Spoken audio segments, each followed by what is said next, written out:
Hey fam, we just got a new question, another question, and I want to answer it while it's fresh on my mind.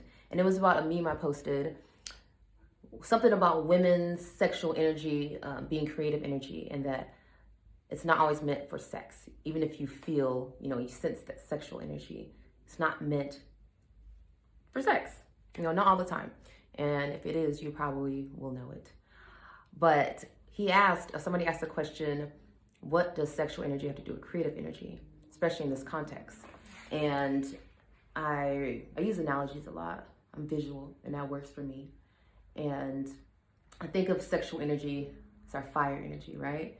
If you relate to the elements, you understand that we're all the same elements made up in different recipes, but all the same ingredients, right? We're stardust. Scientifically, we are stardust. Same elements, same materials, right? Just a different recipe of it.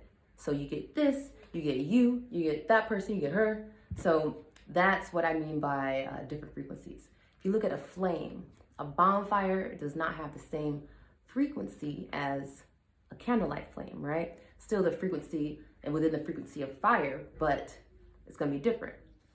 Just like a volcano is fire, right? But it's a different flow of that fire.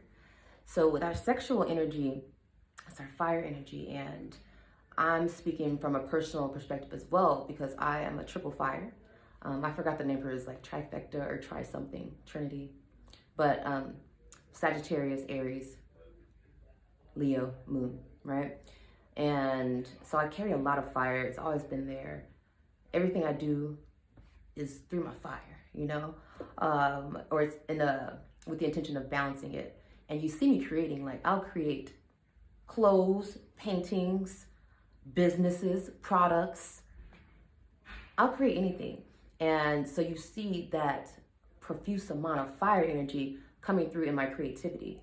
And sexually, I can also be very horny, right? I have a high sex drive, but it's not all the time. Sometimes the sex drive is like, but I'm over here creating something.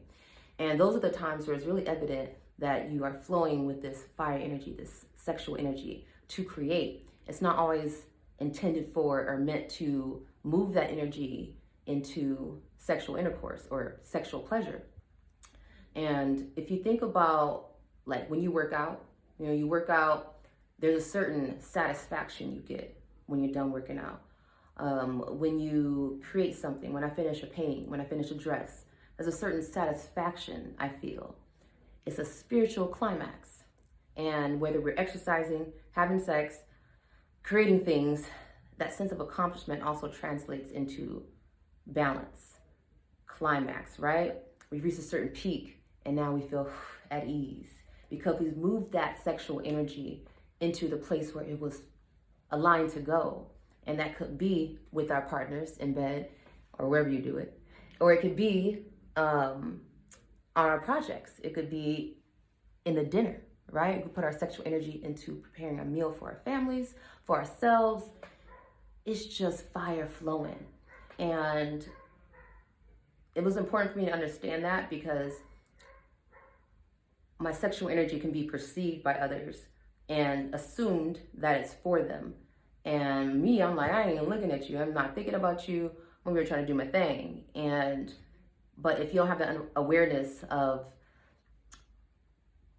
what sexual energy is, and what it means, and also just have the awareness of like really reading people. Like a lot of times without true awareness, people will sense sexual energy or they feel just that glow about you, And I know I have that glow. And if it's, people assume that glow is an opportunity, for them to get some of that shine, then they might shoot their shot and get shot down because that's not what was on your mind. It's not what you was thinking about. It was misinterpreted. And misinterpreting energy happens all the time. And that's the whole point of us becoming more aware through meditation, through just paying attention to ourselves, doing things that challenge you and you get to know yourself more. And that way you do understand where your sexual energy wants to flow. You'll know like, I need connection, intimacy right now, or maybe I need alone time and to really accomplish this thing that I've been working on. And when I do that, I'm going to hit that climax and I'm going to feel good afterwards. And that's balance. We're always trying to seek balance. And someone, you know, with a lot of sexual energy can be so empowered by it if they understand that it flows in different ways, you know? But it's like the same highway is being used to deliver different packages. Another metaphor, I got a lot of them. But yeah, I call it the spiritual climax. And I get a lot of that through my creativity. And I also get that through sex. So understanding that allows me to carry all of my energy, fire, water, air, all that energy with confidence, with a knowing, with a grounding. That's what I meant. Grounding, right? When you have a grounded energy, you're in alignment with it. It's not gonna like, you know, go do some shit it's not supposed to do. Nobody's gonna get sparked, but it's grounded in who you are and your purpose and what you want to accomplish. And that accomplishment could be to finish this 5 miles. It could be to finish this project, or it could be to have this orgasm. Okay, so that's what I mean by sexual energy being creative energy. Hope that was clear. And it's definitely not just something that women carry, right? Men also have this sexual energy. It's just based on their the difference. The big difference is really how we're conditioned and trained to use our sexual energy. And men, I feel like, have a really limited one, you know, kind of tunnel vision idea of sexual energy and how to balance it. And if you can tap more into your feminine side and really embrace that creative energy, that fire as creative energy and not sexual drive, then you'll accomplish a lot more. That's action right there, that's doing. And you'll channel that into what you need to be doing and not just, you know, over here just spilling your seed, draining your energy all the time. So, thanks for listening. This is Goddess from Nigeria. Leave a love.